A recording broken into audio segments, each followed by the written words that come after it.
dans ce nouveau vlog, qui je l'espère sera un vrai vlog cette fois. Nous sommes lundi 17 février, il est à peu près 11h, 11h15 et je commence ma semaine. Je vais avoir une semaine assez chargée au niveau du boulot puisque il y a un nouvel atelier qui sort chez Cré, etc., qui commencera à la fin de la semaine prochaine, le 28, je crois, le 28 février, c'est ça. Et j'ai encore pas mal de petites choses à faire avant de l'annoncer au monde, avant d'envoyer son faire-part de naissance. L'atelier en lui-même est prêt dans le sens où je sais ce que je vais mettre dedans, j'ai la liste des sujets, des propositions d'écriture, de création et tout ça, mais il me reste à faire, à mettre sur le site internet la page de présentation de l'atelier pour que les personnes puissent s'inscrire et écrire les mails pour annoncer la naissance de l'atelier. Donc c'est quand même pas mal de travail. Ça va être ma journée de demain et peut-être mercredi encore. Et puis aujourd'hui, alors le lundi, c'est une journée que je consacre essentiellement au labo de Créer, etc., mon groupe. En fait, ça dépend si j'ai eu le temps de travailler le dimanche ou pas. Moi, j'aime bien travailler le dimanche, ça me dérange pas. En fait, j'organise vraiment ma semaine comme je veux. Je travaille à peu près un mi-temps et j'organise comme je veux, comme je peux parfois. Et, euh, si j'ai travaillé le dimanche, j'enchaîne directement le lundi. Je peux m'occuper du labo directement. Si j'ai pas eu le temps de préparer ma semaine le dimanche, je commence un peu plus tôt le lundi et je planifie ma semaine, je vois les priorités, je vois ce que je vais publier par exemple sur la page Facebook, je vois au niveau de la vidéo, si je fais une vidéo, de la newsletter, enfin bref, tout ce qui concerne l'entreprise. Et puis après, je me consacre plus à l'écriture et aux propositions d'écriture. Et donc le lundi, c'est les grosses journées pour le labo, c'est le lundi, le jeudi et en soirée quand il y a des zooms. Cette semaine, je vais faire une proposition d'écriture autobiographique demain. Donc en fait, je prépare un mail le lundi et les laborantines me reçoivent le mardi et avec une proposition d'écriture. Cette semaine, c'est une proposition d'écriture autobiographique. Tous les lundis à 18h, je fais un live. Donc peut-être je vous ferai des petites images du live si j'y pense. Et puis le jeudi, je fais aussi un live et je prépare un mail que j'envoie le vendredi. Donc en fait, il y a 2 lives, 2 mails dans la semaine. C'est important pour moi d'être souvent en contact avec les personnes, de discuter avec elles et d'être voilà, présente dans le groupe. J'envisage pas un groupe où il y aurait juste quelque chose une fois par mois, par exemple. C'est pas ma façon de fonctionner, puisque c'est quand même après tout un groupe de partage. Et cette semaine, il y a aussi un Zoom. On a notre Zoom d'écriture mensuel dimanche à 18h. Donc je suis bien occupée. Et donc les Zooms d'écriture, en fait, ce que j'appelle Zoom d'écriture, donc ça se passe sur Zoom et on se retrouve pour écrire. Donc ça se passe comme un atelier d'écriture traditionnel dans le sens où on fait un petit échauffement d'écriture au départ et puis après je donne une contrainte d'écriture, un sujet, enfin ça peut prendre plein de formes différentes et on se donne un temps d'écriture en général de 30 minutes. On crée notre texte, chacune chez nous, et après on se retrouve pour lire et partager nos textes.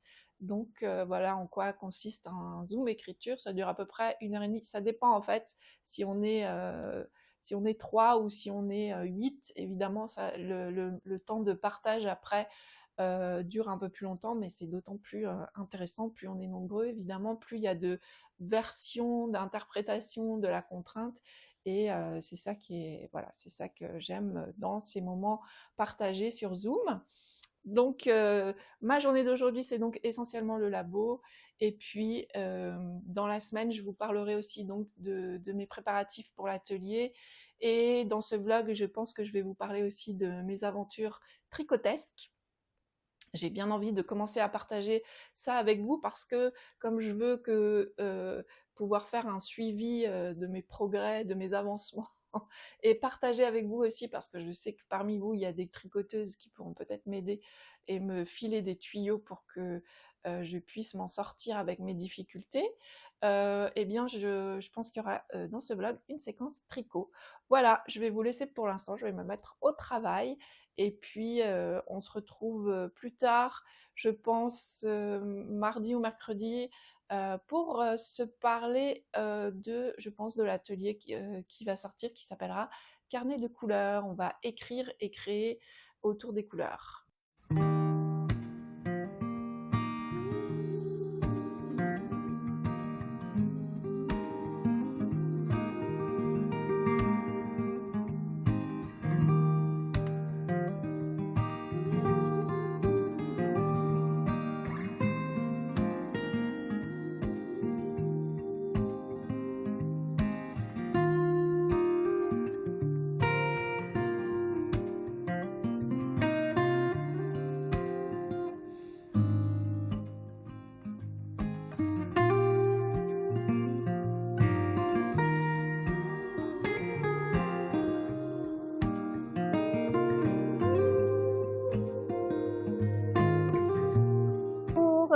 Nous sommes mercredi et je vais me mettre au boulot. Il me reste pas mal de choses à faire pour que l'atelier puisse sortir soit ce soir, soit demain. Il me reste à finaliser la page de présentation de l'atelier pour que les personnes puissent s'inscrire, écrire le mail que je vais envoyer, la newsletter que je vais envoyer pour annoncer la sortie de l'atelier. Et puis je vais me décider sur la structure du carnet que je vais utiliser pour l'atelier. Le contenu de l'atelier est prêt dans le sens où je sais exactement là où je m'en vais, mais je prépare jamais à l'avance en fait. J'aime bien vivre l'atelier en même temps que les personnes qui sont là, même si j'ai déjà en tête tout ce que je vais faire. J'aime bien faire ça parce qu'en fait je suis dans le même rythme que les participantes, ça me rapproche, j'ai vraiment l'impression de vivre l'atelier en même temps qu'elles et je peux doser aussi s'il y a trop de choses. Si par exemple j'ai proposé une technique ou un texte qui était long à écrire, la fois d'après j'intervertis un peu mon programme, enfin bref, ça me permet d'équilibrer. Donc c'est pour ça que je ne prépare pas tout à l'avance parce que déjà c'est aussi ma façon de travailler, hein. Je suis plutôt dans pas la dernière minute mais l'avant-dernière minute on va dire, et puis ça me permet de vivre les choses en même temps que mes participantes. Et donc il me reste à choisir la structure du cahier. J'aime bien varier, alors c'est toujours un carnet, hein, ou un classeur, enfin voilà, ça reste, je travaille pratiquement que au format A5 et j'essaye de varier les propositions. Il y a toujours, avant qu'on commence l'écriture et avant qu'on commence le contenu du carnet, je prends toujours un petit temps avec souvent une petite vidéo tuto ou une petite vidéo qui explique comment choisir son carnet, etc. pour se préparer à l'atelier, rentrer en atelier. Et pour moi, le moment où on choisit le carnet, où on choisit dans quoi on va écrire, dans quoi on va créer, c'est quand même, je sais pas, j'aime beaucoup ce moment. Et à chaque fois, j'essaye de proposer des choses différentes, avec des reliures différentes, avec du tissu, de la peinture pour la couverture. Et puis quand je propose quelque chose d'un peu plus simple, je travaille plus par exemple la page de garde comme je l'avais fait pour carnet de printemps. Voilà, là j'avais plus travaillé la page de garde. Bref, là je pense que je vais m'acheminer vers un carnet comme ça, comme celui-ci, qui a des anneaux comme ça, et on peut enlever, voilà, chaque page est amovible, ce qui est très bien. Et j'ai découvert qu'il y en avait des vraiment pas chers du tout à Action. Je suis pas très fan d'Action, je sais qu'il y a pas mal de personnes qui adorent Action. Moi, en fait, j'en ai pas près de chez moi, j'y vais une fois de temps en temps, mais j'avoue que ces carnets-là, alors je pense pas que j'utiliserai les papiers intérieurs, ou peut-être j'ai découvert qu'il y en avait à petits carreaux, parce que moi, en ce moment, je suis fan des petits carreaux, parce que celui-là, il est ligné, et les lignées un peu trop larges pour moi. Enfin bref, ça me plaît pas forcément. Mais comme on peut ajouter, enlever plein de les pages comme on veut, on peut mettre du papier, par exemple aquarelle. C'est très voilà, c'est très pratique. Et donc je pense que je ferai un tuto sur la couverture. J'ai pas encore décidé si je prenais une couverture en tissu ou avec, comme ça va être autour de la couleur cet atelier, ou je fais quelque chose à l'aquarelle ou à la peinture, à la jelly plate, bref. Je suis encore tâtonnante. Donc ça sera plus mon travail de fin de semaine, début de semaine prochaine, mais par rapport à cet atelier en ligne, il me reste ça à faire et puis après, on rentrera dans l'atelier. Donc, ça sera la construction petit à petit avec les clientes de l'atelier. Et puis, mais avant tout ça, je veux répondre à ma correspondante, puisque dans le labo, nous avons une correspondance que j'ai organisée. On a fait des binômes, voilà. Alors, il y a certaines personnes qui ont 2 correspondantes. Moi, j'en ai une, et donc on correspond. Et chaque mois, en fait, je propose un sujet pour écrire. Et en fait, à chaque fois, on va creuser sur qui on est, etc. C'est aussi une façon de parler de soi à travers l'écriture et en même temps de nouer des liens avec quelqu'un. Alors, on s'écarte plus ou moins de la thématique parce que forcément, nos discussions nous emmènent vers l'une ou l'autre chose. On, là, alors moi, j'ai pas écrit depuis un peu avant Noël, où on avait fait un peu plus grosse enveloppe pour s'envoyer un peu des goodies et tout ça. Et en fait, j'ai reçu une grosse enveloppe je vais juste cacher mon adresse, de ma correspondante hier. Et alors elle s'excuse parce qu'elle est en retard, mais moi je suis encore plus en retard qu'elle. Donc voilà, j'ai eu un mois de janvier un peu compliqué, donc j'ai pris sur des choses un peu annexes, j'ai pris pas mal de retard. Donc je ne veux pas me dire je vais faire ça après mon travail parce que sinon je sais que ça va passer à l'as et le travail de toute manière je serai obligée de le terminer. Donc si je le termine demain, ce sera pas grave, mais au moins ma lettre à Stéphanie sera prête. Ma correspondante s'appelle comme moi. Voilà, donc c'est mon petit programme de la journée, mon gros programme de la journée, mais je suis plutôt enthousiaste. Je suis toujours un peu excitée quand un nouvel atelier va sortir. J'ai hâte de voir qui va s'inscrire, s'il y aura des nouvelles personnes, si je vais faire la connaissance de nouvelles personnes, etc. Donc, allons-y.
Je vous retrouve pour vous parler du tricot comme j'en avais l'intention et comme je vous en ai parlé dans le précédent vlog. Donc je suis une éternelle débutante en tricot. J'ai commencé quand j'avais, je pense, 8, 9, 10 ans, quelque chose comme ça, avec ma mémé qui venait à la maison et qui tricotait. Donc je pense que j'ai eu envie de faire comme elle et elle m'a patiemment montré le point mousse. J'ai des souvenirs très vagues de choses assez informes et très très serrées au niveau de la tension dans une laine jaune.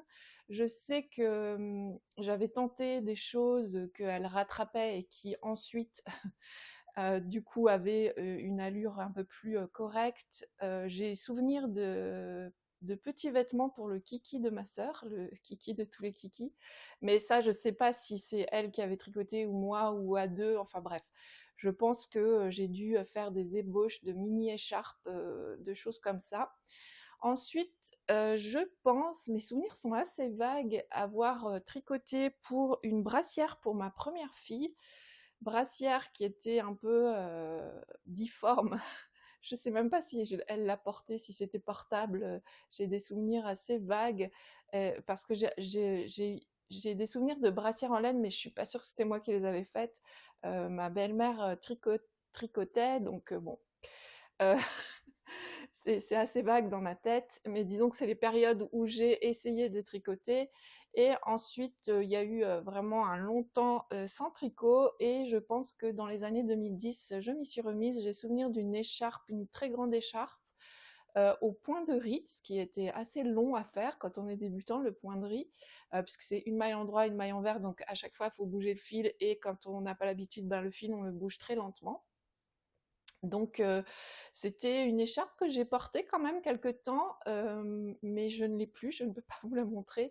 Et quelques années plus tard, je m'y suis mise un peu plus sérieusement parce que j'avais la chance, j'avais une copine qui donnait des ateliers, enfin qui faisait des cafés tricot et pour la modique somme de 10 euros, en fait, elle nous délivrait ses conseils. Enfin, c'était vraiment sympa.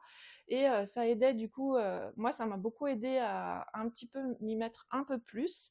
Et à cette époque, j'ai tricoté un poncho, voilà, un poncho comme ça, euh, dans une laine très épaisse, hein. Je pense que c'était des aiguilles assez, faut que je fasse attention au micro, assez épaisses.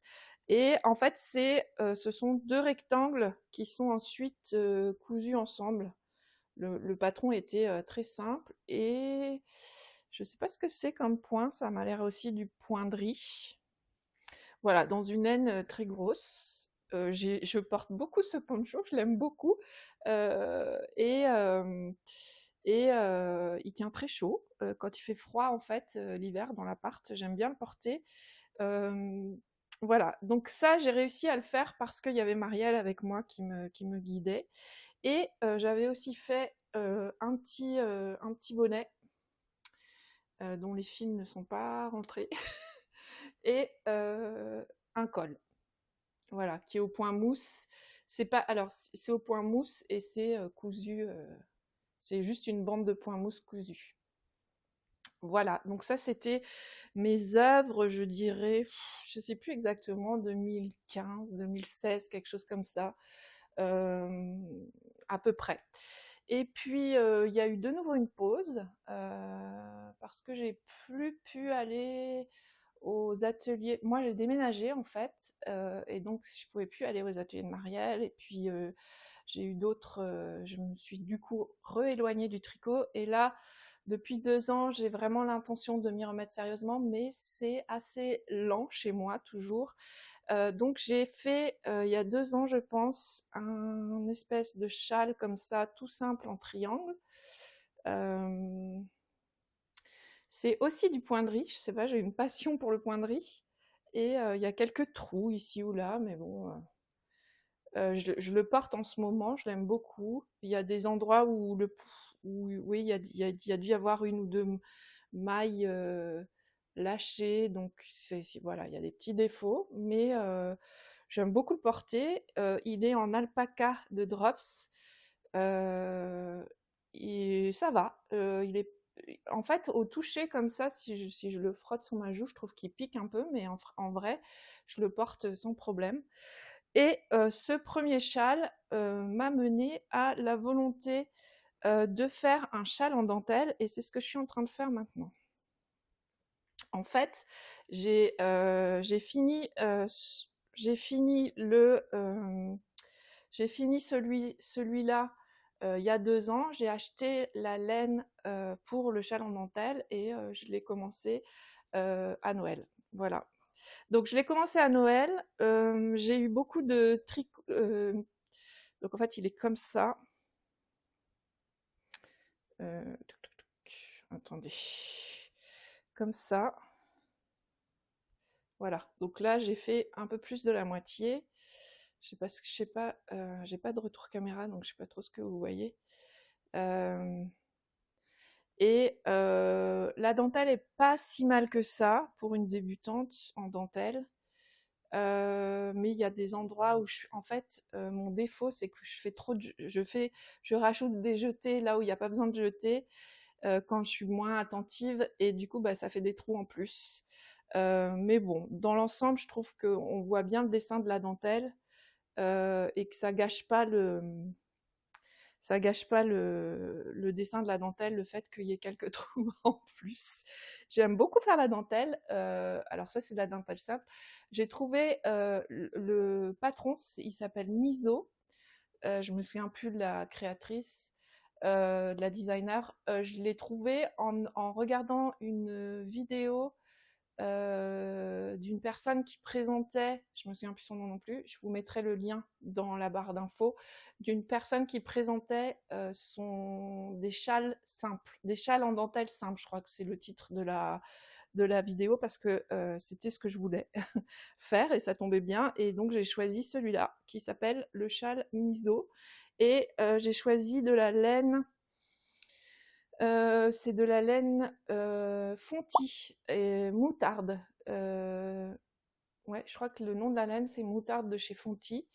Et je l'avais depuis 2 ans dans mon placard. Et donc, je me suis enfin décidée à Noël. Alors, j'ai mes difficultés avec ça, ça a été au départ, je faisais les jetés pas dans le bon sens. Enfin, comme ça faisait 2 ans que je n'avais pas tricoté, je ne savais plus. À chaque fois, en fait, j'oublie, donc je dois recommencer à dans quel sens on prend la maille, dans quel sens on prend le fil. On passe le fil pour les jeter, et donc au début ça ressemblait à rien ce que je faisais, donc j'ai recommencé plusieurs fois. En fait, je pense que je l'ai commencé le 24 décembre ou 25 décembre pendant les fêtes de Noël, et j'ai refait redéfait plusieurs fois. Ça faisait beaucoup rire mon entourage, mais qui croyait pas trop en ma capacité d'avancer, vu que je redéfaisais, dès que j'avais 10 centimètres, je redéfaisais tout, et je me suis dit: «Bah, c'est pas possible, je vais pas y arriver». Alors après, j'ai compris comment faire le point quand même. J'avais trouvé, grâce, à toutes les vidéos auxquelles on a accès sur YouTube, j'ai réussi à remettre les choses en place, les jeter dans le bon sens et tout ça. Mais j'ai toujours des soucis quand je perds des mailles, parce que je n'arrive pas à les rattraper. Enfin, c'est toujours panique à bord. Ça, c'est vraiment le truc sur lequel je veux progresser, parce que c'est compliqué. Et j'ai découvert, en fait, grâce à ma belle-sœur qui m'a dit: «Ah, il y a un truc, ça s'appelle le fil de survie, le fil de vie, je sais pas quoi». J'ai cherché sur YouTube, et donc en fait, on glisse un fil. Donc là, c'est mon fil blanc. On glisse un fil euh, entre, entre la maille et l'aiguille, en fait. Alors avec des aiguilles circulaires, c'est facile parce qu'on passe le fil dans les mailles, comme ça. Et ce qui fait que si on veut redéfaire, on n'est pas obligé. Enfin, parce qu'en fait, moi, quand je redéfais, j'arrive plus pas bien à rattraper les mailles, et j'ai pas encore le coup d'œil. Alors, je sens que ça vient petit à petit, mais pour pas twister les mailles et tout ça. Donc, le fil de survie m'a beaucoup aidé au début. Maintenant, j'avoue que je le mets vraiment juste parce que j'ai pas confiance en moi, mais j'ai pas redéfait depuis un moment. Donc, je sens que ça rentre. Et aussi parce que je ne suis pas perfectionniste, parce que sinon je pense que je n'aurais pas beaucoup avancé, puisque comme je vous dis, bah, parfois je rajoute des jetés là où il faut pas, et ça fait un trou en trop, et je m'en rends pas toujours compte. Alors aussi, au départ, j'avais pas de marqueur comme ça. J'avais pas, bah, en fait, la designer, comme c'est une dentelle facile, je pense qu'elle ne dit pas de mettre des marqueurs. Et, euh, et en fait, en regardant la vidéo je sais plus quelle vidéo, elle parlait de dentelle et de marqueurs, et je me suis dit: ah oui, c'est pratique, parce qu'en fait là, c'est une dentelle qui court sur 12 mailles, et ça m'aide à me repérer, en fait, à voir Si ben, j'ai une maille en trop ou il manque une maille, je me rends compte que je me suis trompée et je peux redéfaire les mailles sur les 5-6 mailles que j'ai mal faites pour les refaire. Et ça m'aide beaucoup. Après, comme c'est une dentelle facile, on a vite la mémoire de ce qu'il faut faire. Il y a juste le début des rangs, comme il y a des diminutions et enfin, il y a d'abord augmentation et après diminution pour former le triangle. Là, j'ai besoin encore de regarder le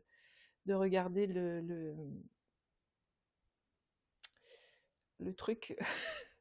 Je trouve plus le mot. Le patron. Voilà. Donc, bah, ça avance bien. J'espère avoir fini d'ici. J'aimerais bien finir dans 2 semaines, mais en même temps, j'ai pas mal de boulot là pour les 2 semaines à venir, comme j'ai le nouvel atelier. Donc, on verra. Sinon, parce qu'après, je pars en vacances et j'aimerais bien pouvoir l'arborer, mais c'est pas certain. Sinon, je finirai pendant mes vacances. Voilà. Donc, vous voyez que c'est un rythme assez lent. J'ai vraiment un rythme lent parce que j'ai commencé le 24 décembre. On est le 16 février. Donc, je suis loin du rythme de certaines. Je tricote lentement, mais en même temps, j'ai pas un budget de fou à accorder au tricot. Et là, il faut savoir que la laine, même la laine industrielle, bah, c'est quand même un petit budget pour les personnes qui n'ont pas des gros revenus. Et donc, ça me va bien de tricoter. Au niveau de mon budget, ça me va bien de tricoter lentement. Et puis, de toute manière, bah, je débute, donc j'ai plein de techniques à apprendre. Alors, mes prochaines, ce que je voudrais apprendre, c'est, je n'ai jamais tricoté en rond. Alors tout le monde me dit, ah mais tu vas voir, c'est super facile et tout ça. Donc je veux vraiment apprendre ça. J'ai emprunté un bouquin à la bibliothèque parce que je suis encore de la vieille école qui aime regarder les bouquins. Parfois, ça, c'est. Enfin, en fait, j'aime bien faire un combiné bouquin, je lis tranquillement, je commence à processer, je commence à comprendre comment ça marche, et après, je vais voir des vidéos pour clairement voir le sens du fil et tout ça. Enfin, j'aime bien avoir un combiné des deux. Et donc, ouais, j'ai emprunté un livre à la bibliothèque, donc je suis pas encore allée le chercher, je l'ai réservé.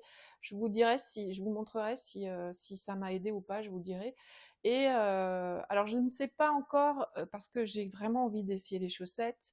Donc, en suivant une vidéo sur internet, j'ai pas encore choisi laquelle. Mais je ne sais pas si je vais pas d'abord me faire un col ou un ouvrage peut-être pour un de mes petits enfants, un petit col dans une laine vraiment pas chère parce que c'est le genre de choses qu'ils perdent assez facilement, pour juste appréhender le tricot en rond et puis avoir quelque chose finalement d'assez simple pour moi, enfin plus simple qu'une chaussette, et pour juste appréhender le tricot en rond. Et après passer aux chaussettes, ou si je vais être trop impatiente et commencer direct par les chaussettes, ça je ne sais pas encore, mais je m'oblige. En fait, je trouve que aussi, comme dans n'importe quel art créatif, il y a vraiment l'attrait de la nouveauté, du nouvel objet, de vouloir tout le temps commencer une nouvelle chose. Mais en fait, moi, je m'oblige à ne pas le faire. Alors déjà pour des raisons financières, mais aussi parce que il y a aussi vraiment beaucoup de fierté à finir un objet, et je ne veux pas accumuler de l'insatisfaction d'essayer plein de choses et de ne pas finir. Donc c'est pour ça que je me contrains à ne pas commencer ni un col ni des chaussettes avant d'avoir fini ce châle. Et puis j'ai envie de le porter. Il me plaît beaucoup en fait, hein. Je suis vraiment très contente du rendu. Alors certes, la dentelle est très sommaire, et puis bah, elle couvre vraiment tout le châle. Enfin, après, maintenant, j'ai envie de faire des châles un peu plus avec des dentelles un peu plus compliquées, puis pas de la dentelle partout. Enfin, voilà, ça, j'ai d'autres envies maintenant, mais je vais déjà finir celui-là et le porter. Et puis, je vais essayer cette année, comme mon objectif, c'est vraiment de progresser, bah, de favoriser plutôt les techniques que les projets, en essayant de ne pas mettre la charrue avant les bœufs et en essayant de me dépatouiller avec des histoires de rattraper les mailles, les choses qui me créent un peu des stress quand ça arrive, et de juste arriver à gérer ça sereinement comme une vraie pro.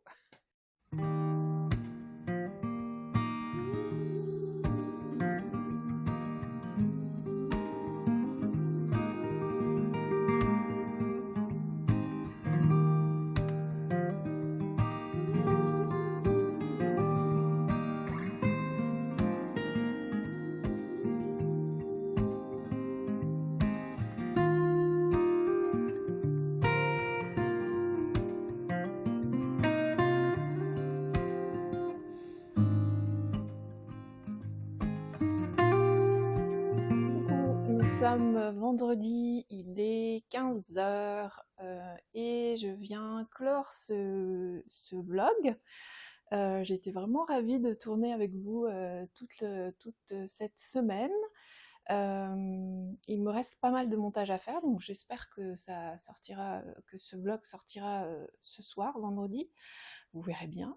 Je suis vraiment contente là aujourd'hui parce que ça y est, l'atelier est sorti. On commencera la semaine prochaine, donc il y a une semaine pour s'inscrire. Je vous ai mis le lien dans la barre d'infos si vous êtes curieuse, ou si vous souhaitez vous inscrire. En tout cas, si vous avez des questions par rapport à cet atelier, surtout n'hésitez pas à m'écrire, soit dans les commentaires, soit vous pouvez m'envoyer un mail aussi. Je serai contente de vous répondre. Et, en fait, je suis assez heureuse parce que c'est quelque chose d'un peu nouveau. J'ai pris les couleurs, donc ça s'appelle carnet de couleurs, et on va écrire et créer autour des couleurs. Et en fait, quand j'ai eu cette idée des couleurs, je me disais, bon, couleurs... si par exemple je demande, enfin, on peut écrire qu'est-ce que m'inspire le blanc, qu'est-ce que m'inspire le rouge, mais bon, au bout d'un moment, ça peut être un peu redondant, ou un souvenir avec un objet blanc, voilà, ça peut être un peu redondant. Et en fait, je me suis dit, je vais prendre une thématique avec chaque couleur. Je vais associer une thématique à une couleur. Alors, je me suis pas du tout penchée sur les significations des couleurs parce que ça change selon les cultures, selon les modes, selon si c'est les couleurs des fleurs ou les couleurs des vêtements, enfin bref. Donc je me suis vraiment laissée porter par ce qui venait, par les influences du moment. Et par exemple, pour le blanc, bon, le blanc c'est un peu une évidence, c'était la page blanche, et donc on va écrire sur une première fois. Voilà, j'en dis pas plus parce que je veux pas dévoiler tout l'atelier, mais c'était juste pour vous montrer un peu comment allait s'articuler l'atelier. Et puis après, c'est pareil pour les inspirations créatives plus d'illustration. On n'utilisera pas forcément que la couleur rouge quand ce sera pour illustrer le rouge. Enfin, voilà, et je vais un peu surfer autour de tout ce qu'on peut ressentir avec une couleur, tout ce qu'une couleur, à quoi elle peut nous faire penser, etc. Donc voilà, je suis vraiment contente. J'espère avoir le temps la semaine prochaine de filmer les derniers préparatifs, le préparatif du carnet, de vous partager ça aussi. La semaine prochaine, ça va être vraiment une grosse journée, une grosse semaine, pas journée de boulot, parce que comme je pars en vacances la semaine d'après, et que je ne souhaite pas emmener de travail pendant ces vacances, je dois faire du coup le travail de 2 semaines en une. Après, c'est faisable, hein, parce que en temps ordinaire, je travaille à peu près un mi-temps, je vous l'avais déjà dit. Donc c'est faisable, et ça va juste être une semaine où je travaille beaucoup. Et du coup, j'espère que je vais pouvoir caser des temps où je filme et des temps où je monte la vidéo. C'est surtout ça qui prend du temps. Enfin, quoique parfois pour filmer, je m'y reprends à plusieurs fois aussi, donc ça prend aussi un petit peu de temps. En tout cas, je vous remercie de m'avoir écouté jusqu'ici. Ça a été un plaisir pour moi de parler à ma caméra, mais évidemment, toujours, je me projette avec vous.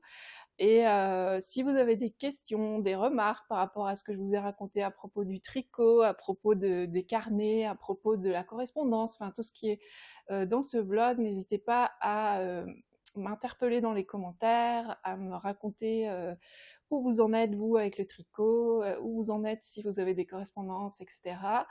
et je serai vraiment ravie de vous lire et pourquoi pas de répondre, enfin de rebondir sur vos remarques dans le prochain vlog.